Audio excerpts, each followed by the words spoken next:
Não, porque a loja física vai morrer. Não, porque vai ser tudo digital. Está muito longe disso, né? O desafio é fidelizar o cliente. Você fideliza com um bom serviço. A jornada do cliente, ela é caótica, né? O cliente, às vezes, ele vê na loja, compra no site. Às vezes, ele está dentro da loja, comparando o preço pelo app. E, às vezes, compra na própria loja. Ou de dentro da loja, ele compra dentro do app para receber em casa.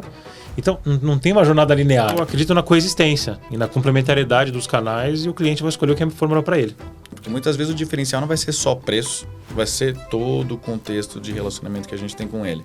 Putz, você vai usar aqueles dados, né? Será que você precisa de dezenas de milhões de dados? Você vai fazer o que com aquilo? Tem que querer analisar tudo, exatamente. ter todos os dashboards com todos os indicadores possíveis. Aí daqui a pouco você está trabalhando para gerar dado e fazer KPI. Uhum. Se é uma mega ferramenta complexa do cliente entender, cara, ele vai continuar fazendo a gestão no Excel ou na agenda ou papel e caneta. Uma inadimplência pode quebrar uma pequena empresa. Você pode ir para qualquer lado, na verdade. E você pode ir muito fundo para qualquer lado. E se você for para o lado errado, você vai estar cavando o próprio buraco, né? Acredito que Martech ele tem, né? Quando a gente coloca todas as stacks, conhecendo bem ali a stack de vocês, acho que vocês têm tudo na mão para fazer esta personalização. Não vai só adiantar você personalizar, né? Você vai ter que contar essa história durante uma jornada.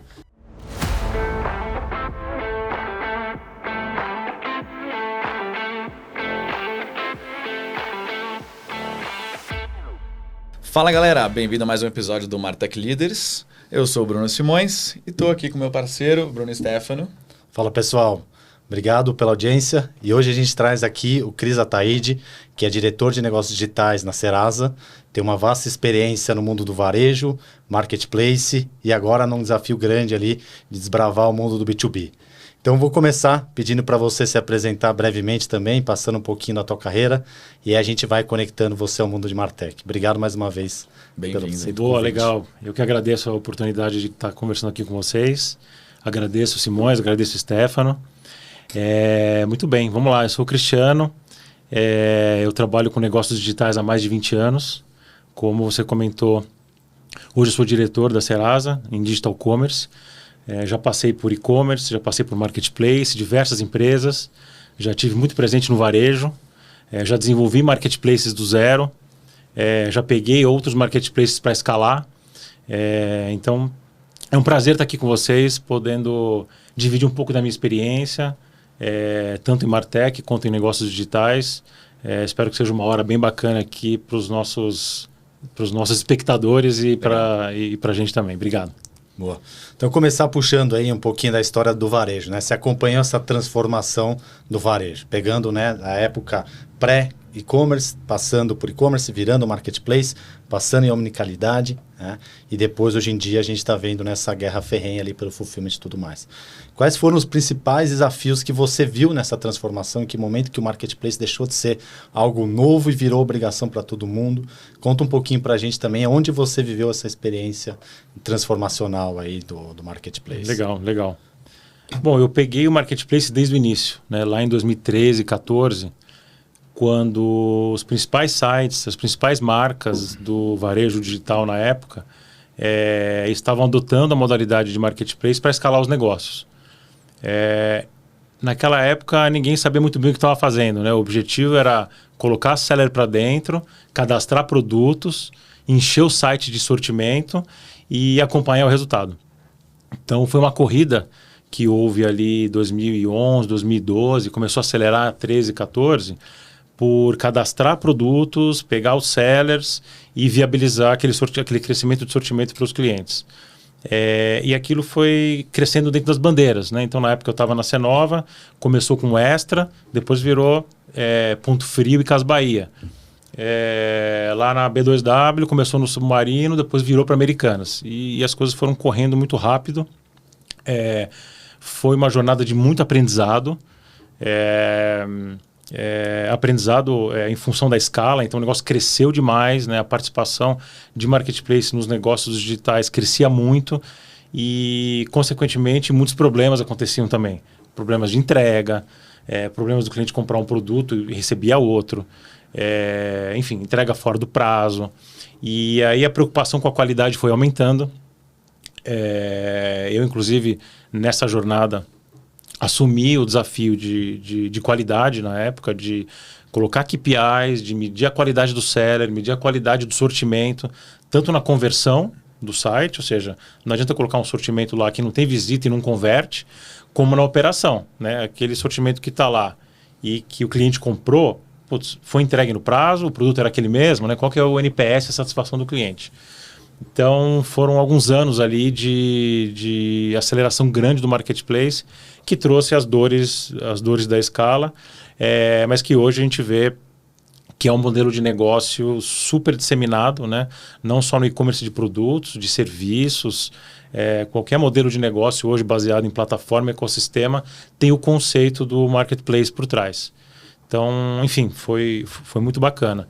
E tentando fazer já um paralelo com o Martech, né?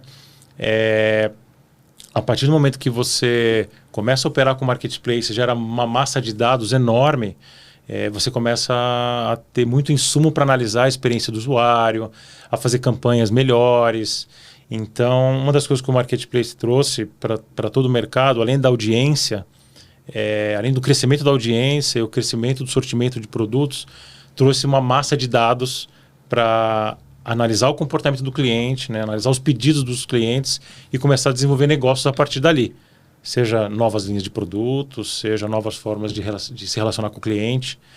Então, enfim, é um pouco do que a gente viveu aí nessa época. Como é que era nessa visão, assim, essa mudança de comportamento do usuário, né? Porque no começo do marketplace, provavelmente ninguém nem sabia que estava comprando de um seller dentro do... eu estou entrando nas Casas Bahia, estou entrando no Ponto Frio aqui, espero que eu esteja relacionando com esta marca. Acho que hoje em dia a gente está super habituado com Amazon. Você sabe que alguns produtos são Amazon, alguns produtos são de seller, Mercado Livre, então nem se fala. Né? E você tem hoje a qualidade do seller ali, se ele entrega no prazo, se ele responde as perguntas rápido, tudo isso. Como é que era essa questão de evangelizar, de certa forma, né, o consumidor para ele aprender a lidar com o marketplace? Eu acho que o consumidor ele foi aprendendo conforme o mercado foi crescendo e amadurecendo, né? No fundo, minha experiência mostra assim, o que o cliente quer. Ele quer comprar e ser bem atendido, né? E a relação desse cliente é com a marca. A relação do cliente é com Americanos, com as Casas Bahia, com a Amazon, com o Magazine Luiza, ou com qualquer outra plataforma, né? Com Netflix, que distribui vários conteúdos próprios ou de terceiros. Então, eu vejo que existia ali uma preocupação, uma atenção em mostrar para o cliente que aquele produto não era próprio, mas falando com o cliente, analisando os reviews, né?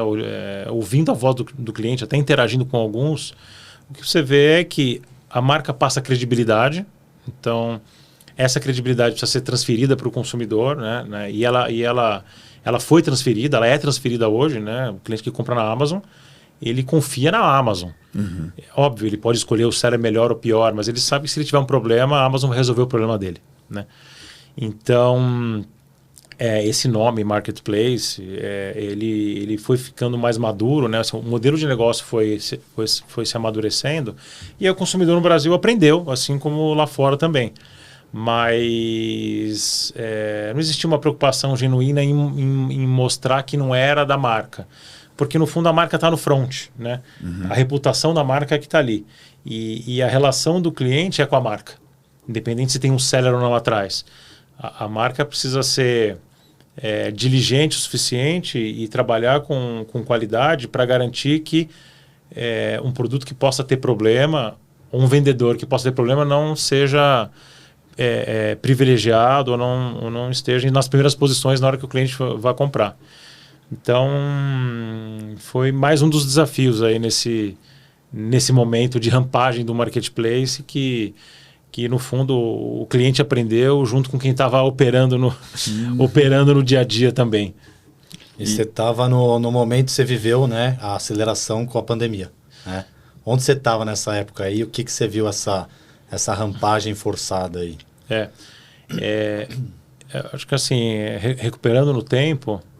E hoje a pandemia durou tanto tempo, mas a gente olha para trás, parece que foi ontem, né? Apesar de ser, já são aí 4, 5 anos. Mas eu vejo que quem já estava mais preparado para trabalhar de uma forma mais digital, de uma forma com maior integração de canais, saiu na frente na pandemia, né? E aí eu posso dar um depoimento aqui. Eu estava na época na Leroy Merlin e a gente tinha várias iniciativas em piloto, em MVP, de entregar o produto a partir da loja e click and collect, né? Em permitir que o cliente vá na loja retirar o produto. Uhum. Eu digo MVP porque na época eram 60 lojas, tinham 10 operando em diferentes fases de experimentação. Quando chegou a pandemia e que as lojas físicas tiveram que fechar, aí foi aquela correria para fazer o rollout. Mas a gente tinha um produto, tinha uma operação que se permitia fazer rollout. Eu sei de marcas e operações que não tinham nenhum piloto, não tinham um MVP para rolloutar, tiveram que criar a operação do zero. Então, eu acho que nesse momento, e não foi só o Leroy, tinham outros players que já estavam prontos, né? Eles estavam quase prontos para fazer essa integração de canais ao Omnichannel, conseguiram acelerar bem a sua estratégia.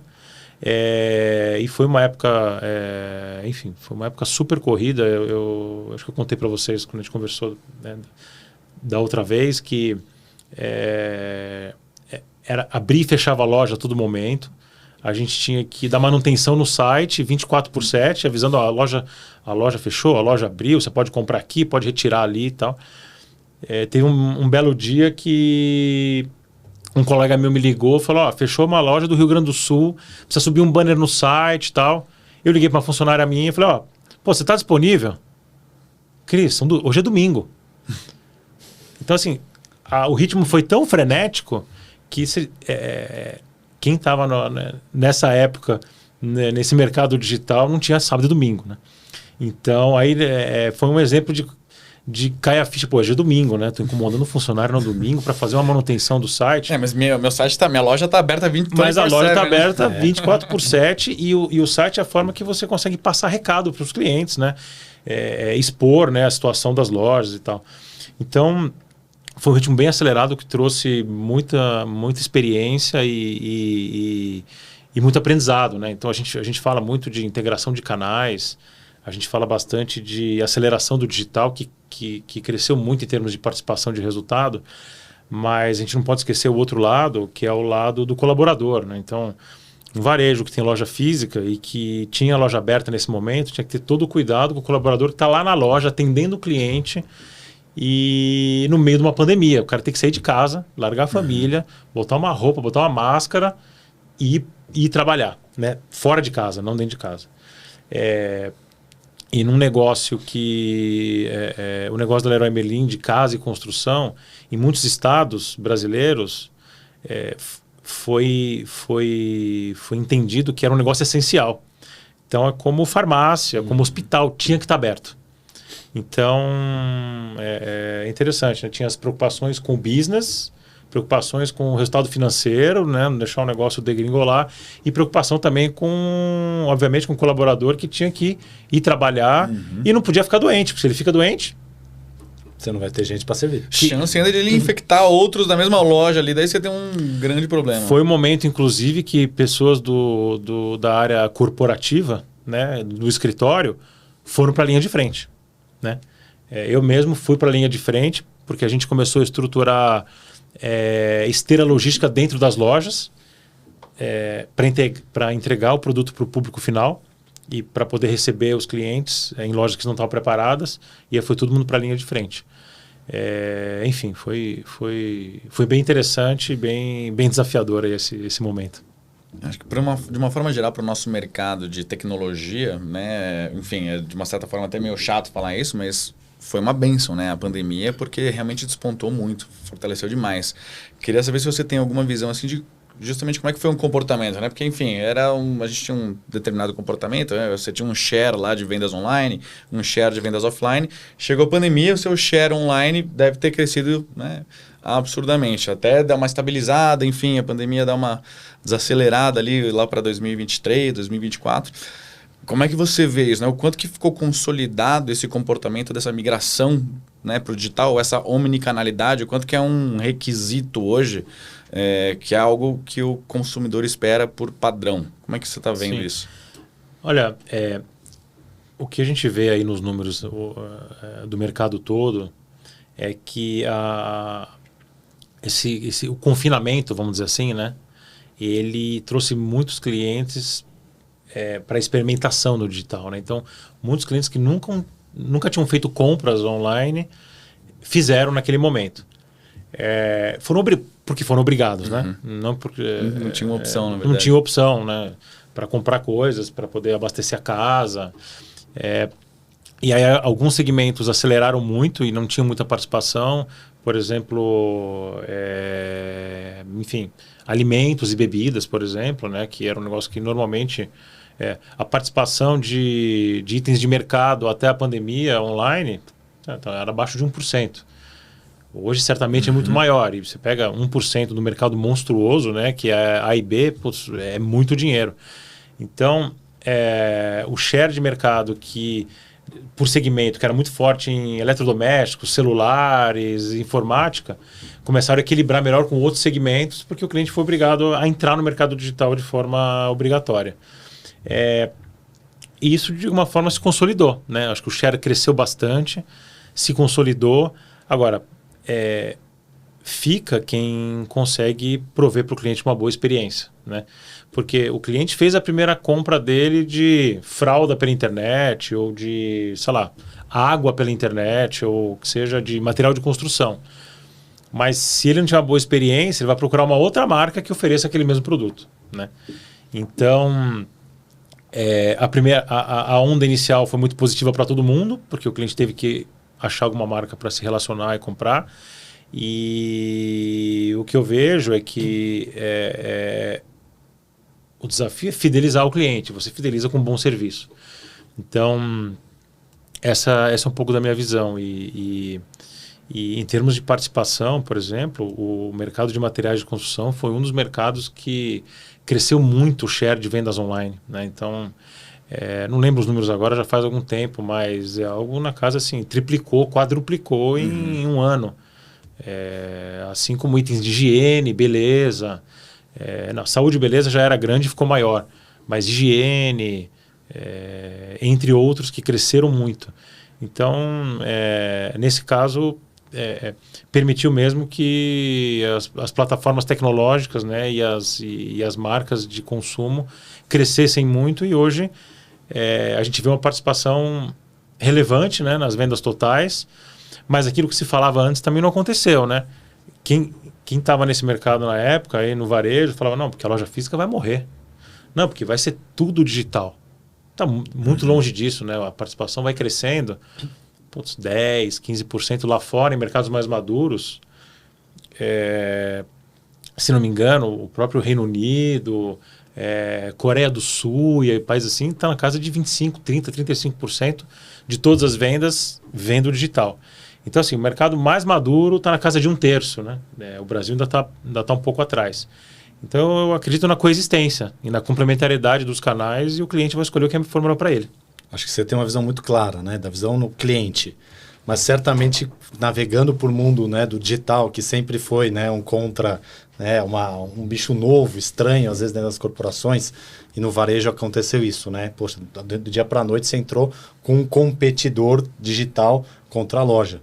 E essa barreira cultural, né, começou a aparecer. Como é que você lidou com isso? Porque certamente você estava ali em momentos, né, de disputa, de espaço, sendo que você é a promessa e todo mundo está indo junto. Como é que você lidou com essa brincadeira? Quando os canais digitais chegaram, especialmente no varejo mais tradicional, a leitura de quem estava focado no físico é que era um competidor, né? E eu passei por isso em 2 experiências. Eu citei aqui a Leroy, mas Cenova Via Varejo foi a mesma experiência. Então, quem está lá, né, no modelo tradicional do varejo, olhava aquilo, né? Putz, e-commerce, nossa, marketplace, eu vou vender um produto de um terceiro. Ou seja, não foi nem minha área de compras que comprou, foi uma outra área de compras que comprou. A gente está vendendo um produto que eu não dei o preço final, eu não sou eu que entrego. Na época não tinha muito fulfillment, né? Quem entregava mais era o seller. Hoje as grandes marcas têm o seu fulfillment. Mal sei a procedência do produto. Não sei a procedência do produto, vai saber se é falsificado ou não. E tudo mais. Exatamente. Então, de cara, foi uma leitura muito de competidor e de concorrência. E o que a gente vê hoje, passado vários anos após esse momento inicial, é que os canais se complementam, né? Mas foi um grande desafio no início, porque se você entender que aquilo é um concorrente, você fala, eu não quero oferecer esse produto dentro da minha plataforma. Mas aquele mesmo produto, às vezes com preço até mais barato, está num concorrente. Porque não tem exclusividade. O seller está com o produto no Carrefour, no Magazine Luiza e nas Casas Bahia ao mesmo tempo. Pode ter estratégia de precificação diferente. Mas quem dá o preço é o seller normalmente. Então, levou-se um tempo até entender a complementariedade dos canais e que o próprio site, o próprio marketplace levava cliente para a loja. Então, o que aconteceu é que você pode comprar na loja, comprar no site, retirar na loja, você está levando o cliente para a loja, e aí dentro da loja você pode fazer um upsell, um cross-sell. O cliente está lá, está indo retirar um produto. Por que não vender um outro que está ali na prateleira? Né? Então, isso começou aí a cultura de dados e de inteligência para começar a levar uma oferta que faça sentido para o consumidor. Né? E muitas vezes o cliente, a jornada do cliente, ela é caótica, né? O cliente, às vezes, ele vê na loja, compra no site, às vezes ele está dentro da loja comparando o preço pelo app e às vezes compra na própria loja, ou de dentro da loja ele compra dentro do app para receber em casa. Então, não tem uma jornada linear, é uma jornada caótica, como o mercado costuma falar. Ou então ele chega e fala, olha, eu acabei de ver o mesmo produto que você está vendendo, mas barato na outra loja aqui. Exatamente. E aí o vendedor pode ou não ter autonomia de cobrir, dependendo do caso. Então, eu falei no início, essa integração de canais, né, e a ampliação dos sortimentos trouxe muitos dados, né, para as operações analisarem e definirem novas estratégias. E o que eu vejo hoje é o benefício dessa integração, né? Então, o que eu sempre comentei e participei de muitas discussões a gente tem que levar para o cliente o que... Se você entregar para o cliente o que é melhor para ele, ele vai voltar. Então, no momento que ele volta, no momento que você retém, aí você consegue fazer upsell, cross-sell, se relacionar, começar a personalizar a experiência, personalizar a oferta. Então, eu acho que esse choque cultural, essa barreira cultural de início, de briga com o físico, com o digital, acho que a gente, não vou dizer que superou, porque é um negócio que acho que leva mais tempo, né? Talvez leva anos ou décadas para superar em 100%, mas hoje o mercado trabalha de forma muito mais integrada, gerando inteligência em conjunto, de maneira que a oferta para o cliente seja melhor, mais personalizada e consiga atender melhor a expectativa e a necessidade do cliente. E aí você usa, né, dados a teu favor, né? E aí eu vou puxar um gancho aqui que a gente gosta em Martech, às vezes de falar um monte de palavrinha aí, gosta de falar de tecnologias. E aí o que você teve na sua mão ali em termos de plataforma, teve na tua mão em termos de ferramental para conseguir realmente escalar, né, e fazer com que Martech fosse, né, uma alavanca sua, né, um aliado seu? Olha, eu vejo Martech como um habilitador, né, como um habilitador, um catalisador, né, falando a palavra em inglês, um enabler para escalar com inteligência e com personalização. Então, ferramentas de analytics, ferramentas de personalização, ferramentas de... Enfim, toda a stack digital, né, de marketing, ela hoje é fundamental para você conseguir oferecer para o cliente uma boa experiência e não perder a oportunidade, né? Porque se a gente olhar a taxa de conversão em geral, independente do segmento, do setor, você pega uma taxa de conversão boa, 2, 3, 4, 5%, uma taxa ruim, meio. No final, eu tive um chefe que falava, cara, se a sua taxa é 3% e ela está muito boa com relação ao teu histórico, você teve 100 clientes que te visitaram e 97 que foram embora naquele momento, né? O que você faz com esses 97? Né? Então, eu vejo muito o Martech como uma forma de você potencializar aquela audiência que não comprou com você naquele momento, capturando dados, capturando aprendizados do comportamento do consumidor, e aqueles outros 3% que ou estão entrando a primeira vez e realizaram uma transação ou estão voltando, você conseguir capturar aquele dado, armazenar aquilo de uma forma estruturada para conseguir lançar campanhas e conseguir otimizar suas campanhas de marketing para obter cada vez mais retorno. E conseguir testar coisas novas, né? Então, eu acho que as ferramentas acho que, um outro outcome importante de Martech é permitir que você consiga fazer teste AB com muito mais inteligência e com muito mais velocidade. E aí você você faz um teste AB, você vê que o desafiante performa melhor do que o anterior, você escala o desafiante.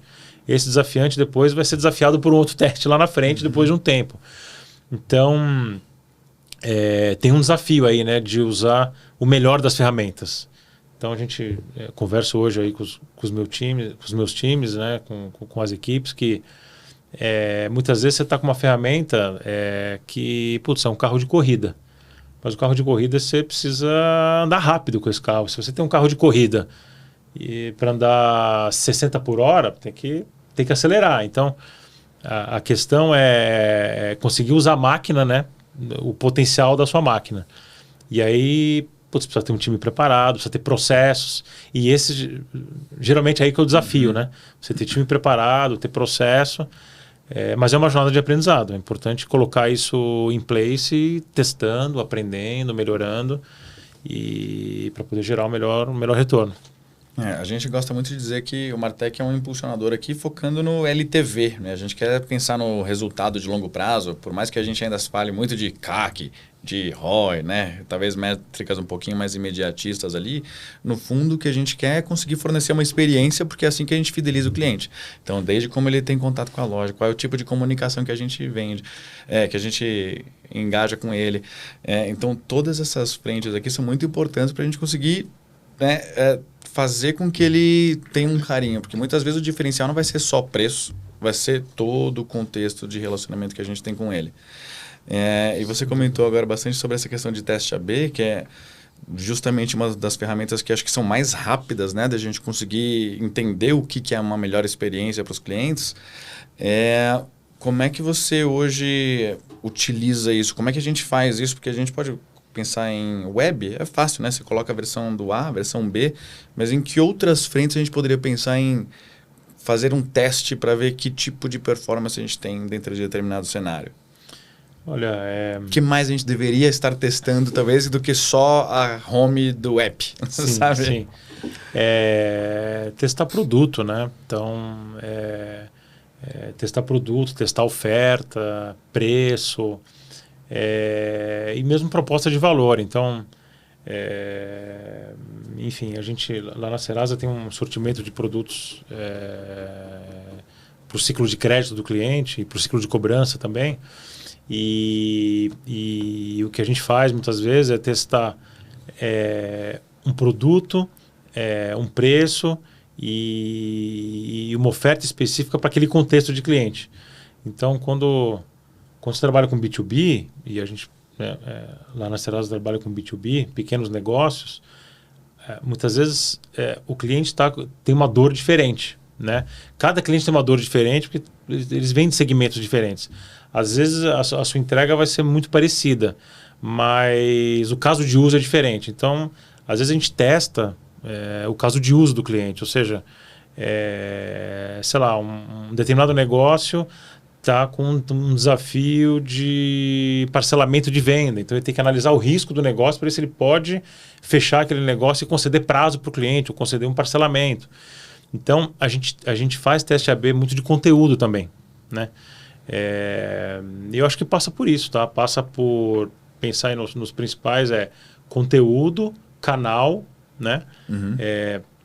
Conteúdo, canal e audiência. E quando você diz canal, você não está falando necessariamente, enfim, qual que é o canal de CRM, se é SMS, e-mail, você está falando eventualmente de loja física, digital? Sim, pode ser loja física. Eu acho que canal tem essas duas abrangências, né? A gente pode falar canal digital, WhatsApp, SMS, app, ou a gente pode falar também de canal mesmo presencial, online, né?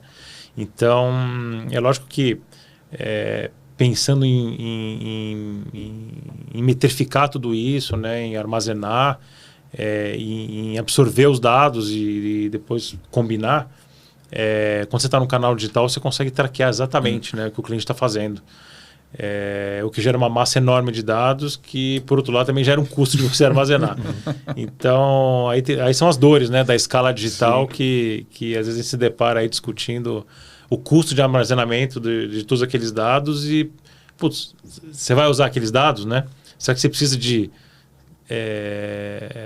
dezenas de milhões de dados? Você vai fazer o que com aquilo? Então, que é uma outra reflexão também de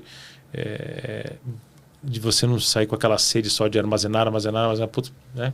Você tem que querer analisar tudo, exatamente. Ter todos os dashboards com todos os indicadores possíveis. Aí daqui a pouco você está trabalhando para gerar dado e fazer KPI, mas oferecer o produto certo para o cliente certo. Então eu acho que tem que tomar cuidado também com a perda de foco, né? Nesse mundo de muita tecnologia, inteligência artificial e dados. Daqui a pouco o time está buscando um negócio que não é o que vai trazer melhor resultado para o cliente, para a empresa ou para o acionista. Então tem esse lado aí também. Quando você coloca, né, o B2B para a gente, né, então, acho que tem uma primeira impressão de que é uma grande empresa, né, que você tem uma característica, mas no teu caso já é um B2B PME, né, quase com uma cara de B2C. E como é que você consegue atingir esse público, personalizar, entender que tem uma pessoa por trás ali e conseguir colocar isso numa jornada digital e disparar para o Brasil todo, né? Porque, de novo, não é o B2B tradicional. Por exemplo, a gente como consultoria tem aquela jornada de nutrição, de geração de lead, e aí vai conversando, vai abrindo oportunidade. Como é que é essa forma de trabalhar com o B2B Small Business aí? Legal, acho que tem um ponto que vale colocar. Você pegar a classificação lá do BNDES, empresas de até 280 milhões de reais de faturamento presumido por ano são PMEs. Então, óbvio, é média, mas tá dentro da classificação de PME. Então, tem muita empresa grande, realmente muito grande, né? Uma empresa que fatura 200, 250 milhões por ano, é uma empresa grande que estão nessa classificação de PME. Mas indo um pouco mais para a base da pirâmide, né? Então empresas mais PEI, PP e MEIs, né? que os microempreendedores no Brasil, os empreendedores individuais explodiram, né? nos últimos tempos, você tem uma quantidade enorme de empresas. Então, se você pegar PMEs em geral, você tem mais de 20 milhões de empresas no Brasil. Então é muita gente e ali tem empresas desde restaurantes, oficinas, e você pegar MEI, né, enfim, um prestador de serviço ou um empreendedor individual, até empresas seguradoras, fintechs, empresas de porte maior. E esse é um dos desafios do B2B, né? Você conseguir falar na linguagem do interlocutor. Porque se você está na base da pirâmide, das empresas menores, você fala com o sócio da empresa, com o dono da empresa, que muitas vezes ou não tem funcionário ou tem poucos funcionários, e o cara faz tudo, né? E provavelmente nem tem um letramento digital, ele não está habituado. Ele, enfim, é um mecânico, por exemplo, ele entende de carro. Exatamente, ele não tem letramento digital, ele não tem muitas vezes uma educação financeira que permita ele fazer uma boa gestão do negócio, do business dele, né? Às vezes é o que você falou, o mecânico ele sabe tratar de carro, mas tratar de fluxo de caixa, tratar de crédito, cobrança é outro bicho. Mas pegando o ponto, do outro lado, você tem às vezes um profissional, o sócio de uma empresa que conhece muito daquele negócio, mas não entende muito de gestão. E você pode estar falando talvez com um diretor financeiro, né? Uma empresa de 200 milhões de reais, certamente tem um diretor financeiro. E aí é outra linguagem, né? É outro conteúdo, às vezes outro canal, certamente outra audiência. Então, Eu hoje, no meu desafio, eu tenho um mandato ali para capturar realmente a pequena empresa numa jornada 100% digital. E a gente fala de milhões de empresas, né? E essas milhões de empresas, normalmente do outro lado, tem um sócio, né, um empreendedor, que ele não tem muito tempo. Então a gente faz pesquisa com a empresa, eu leio muito pesquisa sobre PMS, e dos desafios desse pequeno empreendedor é tempo. E ele precisa de conveniência, senão ele não vai perder o tempo dele com coisa que ele não entende. Ele vai fazer aquilo que está muito claro para ele. Então, a forma de você se comunicar, você tem que ser simples na linguagem, você tem que mostrar para ele o outcome que ele vai ter, ou seja, mostrar para ele o resultado que ele vai ter, como o teu produto, o teu serviço vai ajudar na dor que ele tem. Né? Então, não pode ser muito técnico. E a partir do momento que você consegue mostrar isso, você consegue trazer o cliente para uma jornada digital onde ele faz as coisas sozinho. Ou seja, onde ele consegue se servir por conta própria. Que é diferente no B2C. Né? No B2C, o cliente ele se serve por conta própria, mas é um caso de uso diferente. Para a empresa, ele tem que pensar no negócio, tem que pensar nos funcionários.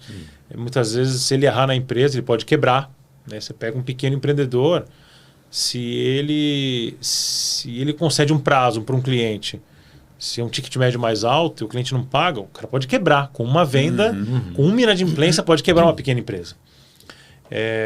Um cliente que compra um cosmético errado, ou mesmo que compra uma televisão, e esse cara possivelmente não vai quebrar, ele vai ficar, ele vai ter uma dor de cabeça, mas então o impacto do negócio é diferente. Né? Quebrar na PJ é diferente de quebrar na PF. Exatamente, né? exatamente. Apesar de os dois ali estarem, né, alicerçados no mesmo ecossistema Serasa, mas é muito diferente a relação. Né? Exato. E é curioso que a gente tem alguns, mesmo pequenos, quando a gente fala de agro principalmente, né, a gente tem um fazendeiro que, enfim, pequeno, né, com o comparativo aqui, mas se ele tem que comprar um maquinário, ele vai comprar, sei lá, um trator, não sei o que lá, a gente está falando de milhões, vários milhões.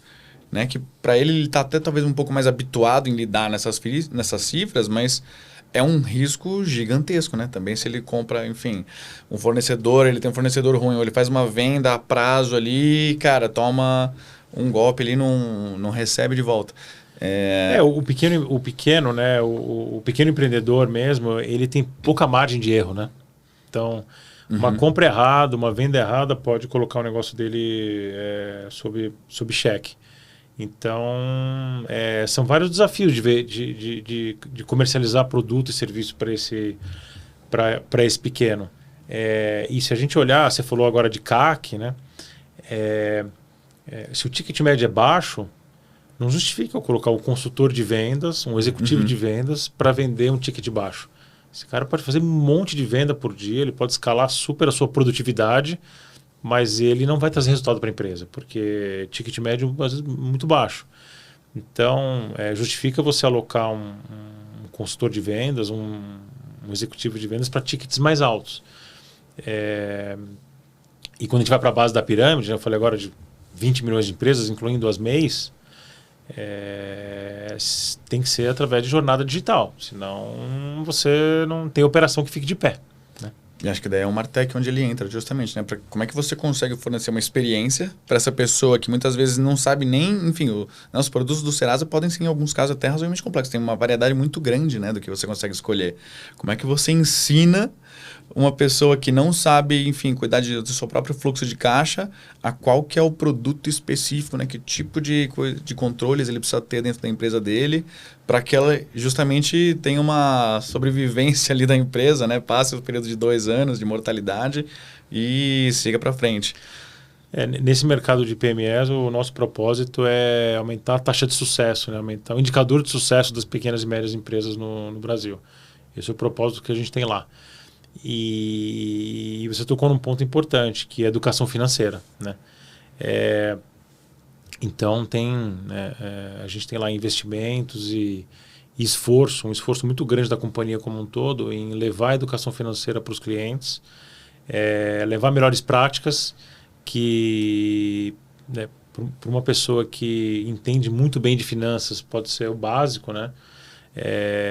De, por exemplo, não gastar mais do que ganha, não gastar mais do que arrecada. Às vezes parece óbvio, né? Parece Às óbvio. vezes. E realmente é óbvio. Agora, quando você vai para um negócio que você recebe a prazo e a sua despesa está à vista, por exemplo, se você não tiver uma visão aí de caixa competência, de novo, você pode, né, o negócio pode quebrar. Antecipação de recebível. Antecipação de recebível. Daí não sabe o empréstimo que você faz, qual que é a taxa de cada um deles. Então, isso traz uma complexidade. Então, a educação financeira aliada a produtos e serviços que ajudam os clientes de maneira simples e fácil a conseguir fazer essa gestão com conveniência, porque se for muito difícil, é aquilo que a gente falou, as pesquisas mostram. Se é uma mega ferramenta complexa do cliente entender, cara, ele vai continuar fazendo a gestão no Excel ou na agenda ou papel e caneta. Agora, se oferecer uma plataforma, uma solução que seja simples e que entregue retorno, aí o cliente vai aderir, entendeu? E justamente, como é que você toma essas decisões na hora de você montar, né, desenhar a experiência do cliente, seja no aplicativo ou na web, enfim. Você vai focar mais na parte de educação, você vai tentar reduzir talvez o tamanho do seu funil para serem menos passos até ele conseguir converter. O que acaba sendo mais importante assim? Ou muitas vezes a gente nem sabe, a gente tem que descobrir através de números. Como é que funciona esse processo?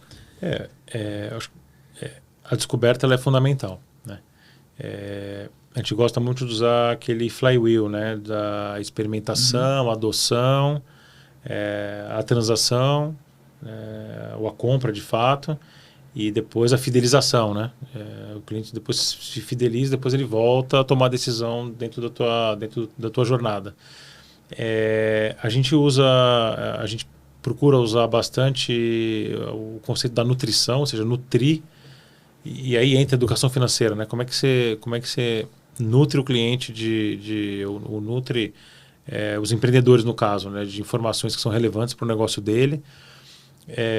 A partir daí ele se interessa, e conforme você traz essa nutrição através de conteúdo, você começa a mostrar para ele produtos e serviços que possam ajudar naquela dor, e a partir dali trazer ele para um ambiente mais fechado, mais logado, né, autenticado, e aí sim para ele poder tomar a decisão de compra ou não daquela oferta.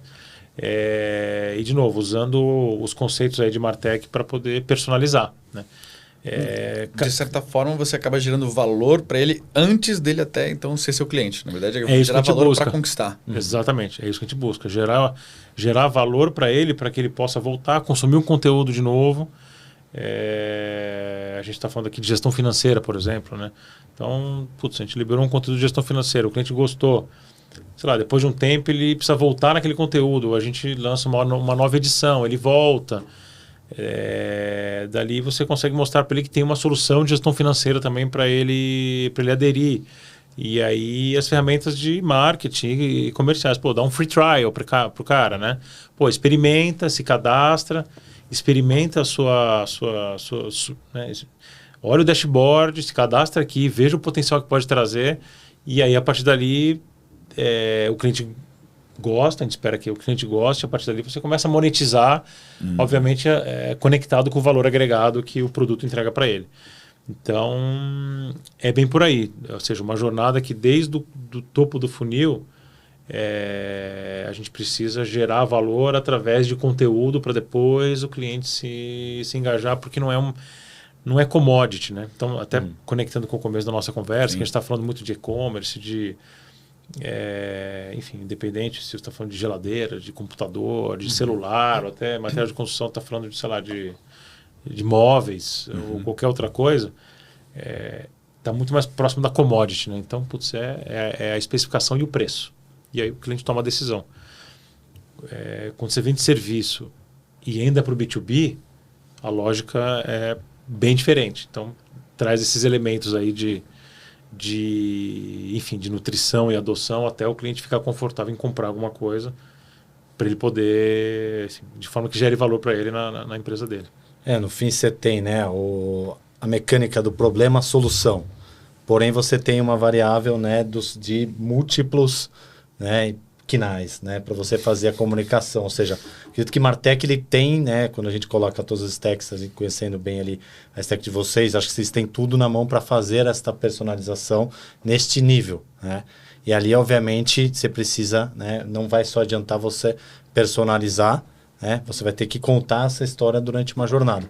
Eu acho que aí o Martech vem, né, além do problema, a solução, além do preço pelo preço, além do commodity, acho que onde você viabiliza realmente essa experiência digital. É isso aí, é isso aí. E tem vários níveis de personalização, né? E assim, confesso que tem um caminho ainda pela frente para a gente, acho que não só a gente, para o mercado todo usar isso no potencial, né? No full potential.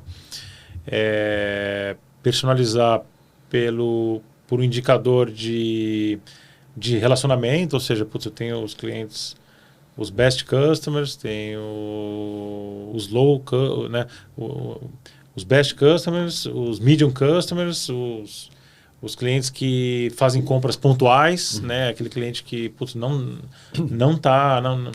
tem um relacionamento muito presente, e aquele cara que comprou uma vez não voltou mais, né?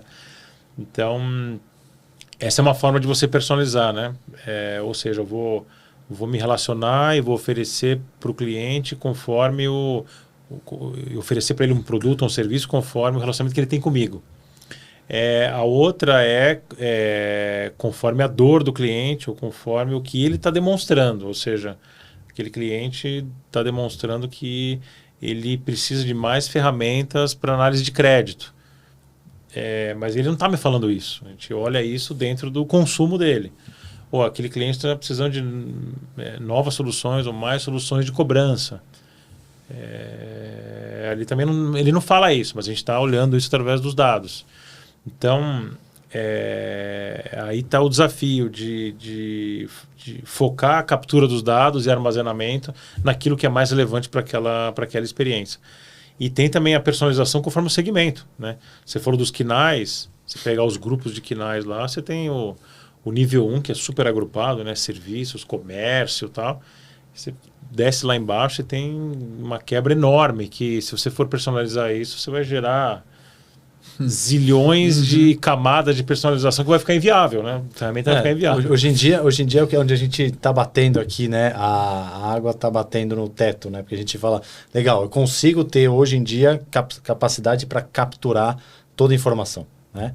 Aí eu consigo segmentar isso também, né? Colocando isso dentro do machine learning e colocando as ferramentas, né, para orquestrar muitas segmentações. Aí eu consigo criar criativos também altamente personalizados. E é onde que está começando a dar, né, a água está batendo assim, agora junta tudo. É a conversa que a gente tem o tempo todo, fala assim, puta, tá tudo certo. Cada ferramenta eu entendo que eu consigo gerar 1 trilhão de possibilidades. Agora, fazer isso orquestrado e conseguir, né, gerar resultado contra o que a gente sabe fazer no tradicional, que é segmentar, né, coletar, segmentar, distribuir, personalizar num canal, né, basicamente umas ofertas, né, sem muita sofisticação, e dá certo. Né? Sim. Mas onde a gente está vendo ainda com grande esperança de, poxa, chegar e não vai ser a AI que vai resolver, né? Alguém vai ter que parar uma hora e falar, ó, seguinte, esse negócio se conecta desta forma e escala desta forma, né? Então, é isso onde aí. A gente está vendo o futuro. É isso aí. Por isso que é importante você ter também a humildade de olhar os dados, né? E ter gente ali que consiga... E ter um time, né? Líderes que consigam dar direção, né? Porque senão você começa a gerar um monte de dados, gerar um monte de KPI... E quando você vê, você está testando um monte de segmentação e que resultado que ele está trazendo. Que o potencial é desse tamanho, né? Então é melhor que você tenha 10 segmentações com alto potencial do que 200 segmentações com baixo. Perfeito. Eu acho que esse é um dos desafios aí dos dias atuais e tal. E temos aí a inteligência artificial para ajudar a gente, né? A analisar, a entregar insights. Mas é isso, sempre do outro lado você tem que ter o humano ali, a pessoa analisa com o pensamento crítico que conhece o negócio para dar a direção e apertar os botões corretos, né? O que nos leva a talvez um outro desafio aqui, um outro tema, de certa forma, cultural, né? Porque a gente entende que hoje, quando a gente não tem IA resolvendo tudo, pelo menos até o momento, né? Fazendo todas as segmentações, todos os criativos e ativando em todos os canais, a gente ainda tem uma dependência de pessoas muito grande, né? Então, processos, são plataformas, mas pessoas continuam sendo o core. E o que a gente tem visto também muito no mercado hoje é turnover, né? O pessoal, enfim, cada vez, né, passa um ano numa empresa, entende todo o contexto da empresa, começa a produzir, não. Daí você vai ter que pegar uma outra pessoa nova, que você vai ter que capacitar, e daí você vai passar um ano, e daí troca. Né? Como é que você lida, assim, para cada vez que você tem uma troca de pessoas, o impacto talvez não ser tão grande que você tenha uma continuidade, né? Porque conhecimento se perde se a gente não organiza ele adequadamente. Como é que você prepara assim, a organização de conteúdo, onboarding de novos colaboradores? Acho que esse ponto é relevante. É um desafio grande a gente lidar com essa movimentação, né? E essa mudança constante.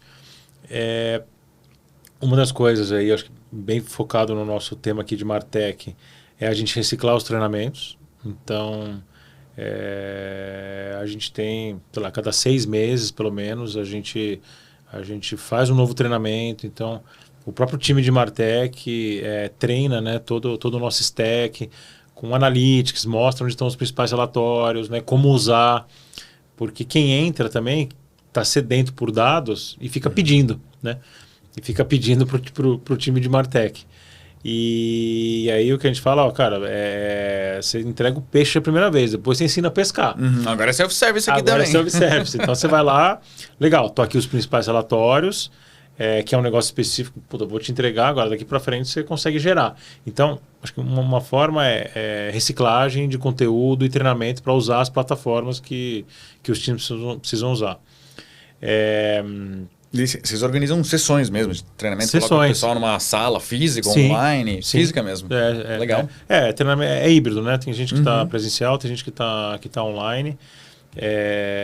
Teve recentemente, acho que foram 2 sextas-feiras que 2 times fizeram treinamentos. E aí você tem desde gente nova, que vai aprender, gente que entrou, até gente que já está lá há algum tempo, você precisa reciclar, porque é tudo tão ágil, né? Ferramentas novas, visões novas, casos de uso mesmo. Então, enfim, como a gente falou agora de teste AB, a gente vai aprendendo e vai movimentando o negócio. Então é importante que de tempos em tempos esses treinamentos aconteçam para que o time fique confortável em usar as ferramentas e tire o potencial disso. Acho que essa é uma das formas que a gente utiliza. Tem outra que no processo de desenvolvimento de soluções, de produtos, mesmo de plataforma, o time de Martech ele tá sempre na esteira para evitar que depois de um tempo você está entregando um produto, uma solução que não tem tracking, não tem dados. Então também isso mostra, acho que, uma maturidade da operação. Então hoje, lá no nosso time, por exemplo, o time de Martech está em todas as esteiras, né? Desde a esteira de desenvolvimento, conectado com a esteira de marketing. Então isso acaba fazendo com que os dados sejam armazenados, a gente tenha tracking de tudo e você consiga, depois de um tempo, assim, depois de lançar uma solução, voltar atrás e ver, isso funcionou, isso não funcionou, vão recuperar os dados, vou por esse caminho, por aquele. Então, enfim, é uma outra forma da gente conseguir gerar essa base de conhecimento. E tem o desafio da documentação, né? Documentação é um grande desafio, de você escrever, documentar tudo. Ninguém geralmente quer fazer isso. Ninguém quer fazer, é um trabalho chato. E aí agora, quem sabe, terceirizar. Mas aí, de novo, né? A gente vai ficar preguiçoso e o trabalho não vai sair. Na verdade, o fim do trabalho, a documentação pela documentação. A documentação por si só, depois quando você volta na documentação, ela está desatualizada. Então tem um meio do caminho aí entre os processos estarem tudo na cabeça das pessoas, aí se você perde as pessoas, você perde, e do outro lado você gera uma massa de documentação que fica useless, né, depois de um tempo. Enfim, acho que é um pouco por aí. Entendi, foi um pouco cultural, na verdade, né? Justamente quando você fala assim, da questão de o time de Martech já está envolvido em todas essas esteiras, a gente acaba vendo isso em algumas empresas, né? Algumas talvez não tanto, talvez umas menos maduras, porque quando você tem o desenvolvedor ali, tradicionalmente, ele quer colocar o aplicativo para funcionar, né? Essa é a preocupação dele. Se você tem um PO lá dentro desse time que, enfim, está preocupado com como é que está a performance do produto, como é que está a performance do funil ali, talvez ele tenha uma necessidade ali, ou um requisito, putz, como é que eu coloco, como é que eu vou saber o número aqui, como é que eu vou saber a taxa de quebra do meu funil, e daí surge essa necessidade. Mas se não está realmente cultural isso dentro da empresa, tipo, todo mundo quer acompanhar, porque eles têm o ownership ali daquele pedaço, é isso que a gente vê que tem trazido bastante resultado, assim, de você realmente conseguir implementar o tracking de fim a fim, que as pessoas sigam os guidelines. Se os times, depois de uma entrega, têm a necessidade de saber a performance, e não só os times de vendas ou os times de canais, todo mundo, né? O próprio desenvolvedor, o cara fez um produto, o cara trabalhou num produto, é interessante para ele saber a performance do produto. Se desde a concepção você pensa dessa forma, você já vai construir conectado com a galera que vai fazer o tracking vai fazer o tagueamento correto para quando o negócio, né? Para quando o produto, a solução saia do forno, já saia adequada, e depois você vai melhorando, né? Então a gente lançou um app de empresas recentemente, é legal contar esse caso. Cara, o tagamento não pode saiu... fazer merchan também, não tem problema.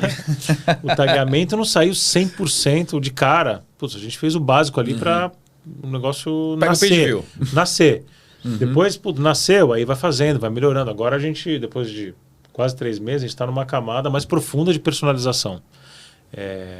Passou 3 meses, beleza, estamos aprendendo, estamos trazendo cliente, e agora estamos numa camada de personalização mais profunda, onde a gente consegue personalizar as notificações, usar CDP dentro do aplicativo. Então, também não é 0 ou 1, né? E não nasce 100%.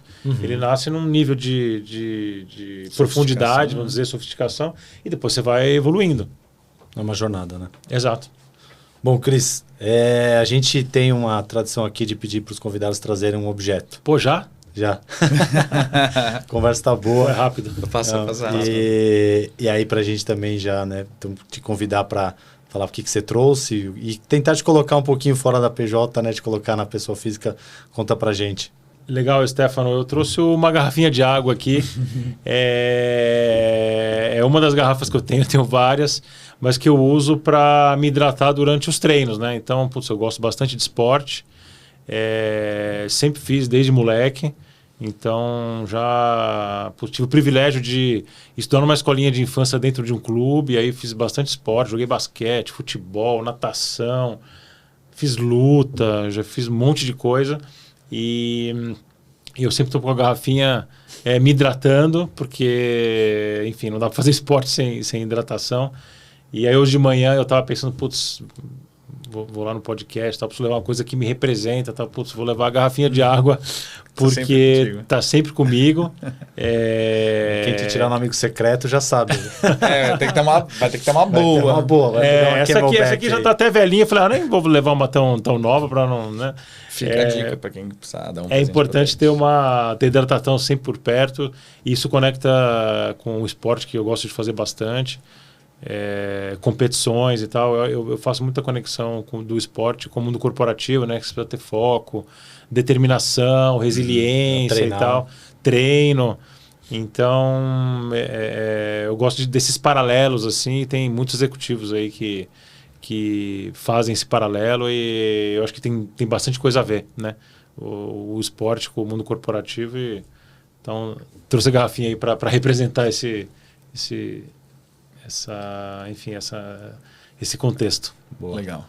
E aí, pra gente fechar aqui, então, também conta pra gente, você tem um conselho que você pode dar aí para quem está entrando nesse mundo, né, corporativo, está querendo trilhar um caminho semelhante ao seu, nesse mundo cheio de IA, cheio de hype, cheio de caminhos, atalhos que agora a IA permite fazer. Conta pra gente que conselho que você dá.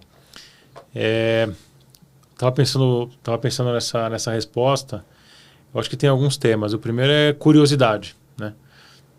Eu vejo hoje nos jovens, eu tenho 2 filhos adolescentes, a curiosidade como enfim, um fator super importante para você rapidamente conseguir ter um entendimento para se aprofundar, para tomar decisão. Então, acho que curiosidade é super importante. Aí já conectando com o esporte também, trazer a questão do foco, porque a gente falou na nossa conversa, né? Quantidade de dados, quantidade de coisas que você pode fazer hoje com as tecnologias, com o IA e com todas as tecnologias que o mercado traz. Você pode ir para qualquer lado, na verdade. E você pode ir muito fundo para qualquer lado. E se você for para o lado errado, você vai estar cavando o próprio buraco, né? Então, eu acho que a questão é você conectar as coisas, né? Então, ter a curiosidade para aprender, entender, né? Ter o foco para depois, definindo um caminho, você conseguir trilhar e ter a humildade se precisar mudar de caminho, né? A gente vê empresas, né? Não só profissionais, mas empresas que muitas vezes passaram por turnaround e acabaram se desenvolvendo num negócio que não nasceram para fazer aquilo, aceleraram em outro caminho, porque tiveram essa humildade de entender, aprender que aquele não era o caminho e focar em outra coisa. Então, acho que eu posso destacar esses aí: a curiosidade, o foco, a humildade e mais um. Acho que eu vou trazer mais um aqui que me surgiu na cabeça agora, que é a resiliência, porque a resiliência, a gente toma porrada, a gente derrapa em vários aspectos, independente se é empreendedor de uma startup ou executivo de uma empresa. Então, cair e levantar rápido, porque você não tem tempo de choramingar muito. Tem que dar sequência no teu projeto, seguir e olhar as oportunidades e seguir em frente. Então, acho que é um pouco do que eu quero trazer aí para vocês. Queria puxar mais um ganchinho, aproveitando que a gente entrou nessa temática aqui.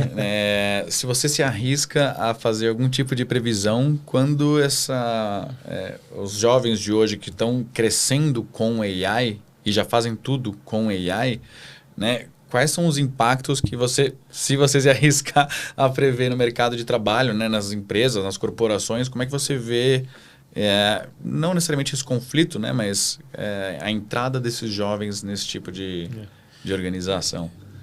Olha, acho que muita coisa vai mudar e mudar rápido, né? A gente já está em fase de constante mudança.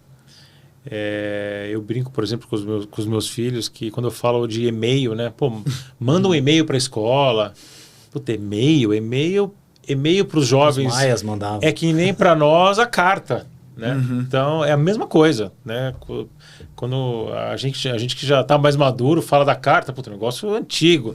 Você fala para um jovem de 16 anos, fala de e-mail, não existe e-mail. É tudo real time, tudo instantâneo, né? Então, você vai para um mercado corporativo onde e-mail ainda é um canal de formalização, não é um canal de você, às vezes até trocar, não deveria, mas trocar ideias ou trocar informações entre grupos.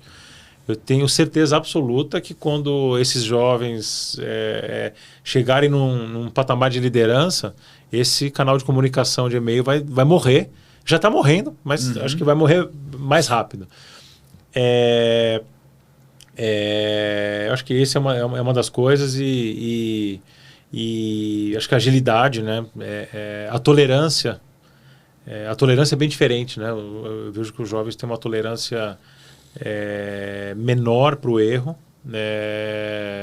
eu acho que aí por isso que eu trouxe a questão da resiliência, porque a resiliência vai fazer, errei, vamos reorganizar o caminho, vamos fazer de novo, né? Vamos por outro caminho. Mas pensando em mercado de trabalho, assim, a gente vê, olhando lá para frente, eu vejo a IA fazendo um monte de coisa que hoje não faz, né? Porque hoje todo mundo fala de inteligência artificial e tal, acho que ele está ganhando uma adoção rápida, mas se você olhar efetivamente os negócios que estão sendo gerados por IA, né, que estão sendo criados por IA, que estão sendo desenvolvidos por IA, a gente está numa fase ainda inicial, na minha visão. E se a gente olha mais para frente, sei lá, alguns anos para frente, eu acho que os agentes, né, os agentes de inteligência artificial vão estar dominando processos, executando processos em uma escala absurda,